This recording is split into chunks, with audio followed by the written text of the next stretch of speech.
सकाळच्या कोवळ्या उन्हात विनय आपल्या मुलाला शाळेसाठी तयार करत होता. शूज घालून देणं, टिफिन तयार करणं आणि शाळेच्या बसपर्यंत सोडणं ही कामं तो रोज करायचा.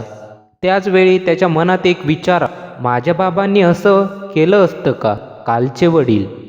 विनयच्या बालपणीच्या आठवणी अजूनही ताज्या होत्या. त्याचे बाबा शंकरराव सकाळी लवकर उठून कामाला जायचे. सकाळचा चहा बिस्किटापेक्षा घरखर्च, मुलांच्या शिक्षणाचा भार आणि जबाबदाऱ्या याकडे त्यांचे जास्तच लक्ष असायचे. ते कधीही त्याला शाळेच्या बसपर्यंत सोडायला आले नव्हते. त्यांना प्रेम होतं, पण त्याचं व्यक्त होणं वेगळं होतं. शिक आणि मोठं हो एवढंच ते म्हणायचे, पण त्यामागचे अमर्याद प्रेम होतं. त्यांच्या पिढीतील वडील कठोर शिस्तीचे असायचे. ते मुलांबरोबर खेळणे, अभ्यासात मदत करणे किंवा त्यांच्याशी गप्पा मारणे याला फारसा वेळ देत नसत. त्यांचं प्रेम कर्तव्याच्या रूपात दिसायचं. कधी नव्या कपड्याच्या स्वरूपात, कधी भरण्याच्या स्वरूपात, तर कधी आजारी असताना औषधी आणण्याच्या स्वरूपात. आजचे वडील विनय मात्र वेगळा होत. त्याला माहीत होतं की फक्त पैसा कमवणं पुरेसं नाही, तर मुलांबरोबरच वेळ घालवणंही तितकंच महत्त्वाचं आहे. तो आपल्या मुलांसोबत खेळतो, त्यांच्या गोष्टी ऐकतो, त्याला अभ्यासात मदत करतो. कामाच्या जबाबदाऱ्यांबरोबरच तो कुटुंबालाही पुरेसा वेळ देतो.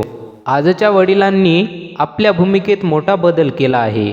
आता ते केवळ कुटुंबाचा आर्थिक भार उचलणारे नाहीत, तर मुलांचे पहिले मित्र, मार्गदर्शक आणि भावनिक आधारस्तंभ बनले आहेत. त्यांनी बाबा म्हणजे फक्त शिस्त लावणारा हा पारंपरिक शब्द मागे टाकून बाबा म्हणजे प्रेम, समजूतदारपणा आणि सोबत देणारा ही ओळख निर्माण केली आहे. परिवर्तनाची गरज म्हणजे आजची पिढी वेगाने बदलत आहे. मुलांना फक्त वेळ नव्हे, तर आई वडिलांचा वेळ, समजूतदारपणा आणि संवादही हवा आहे.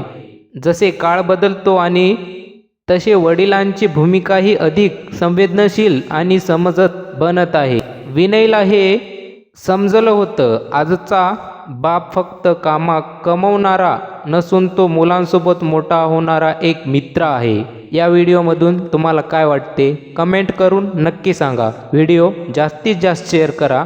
धन्यवाद.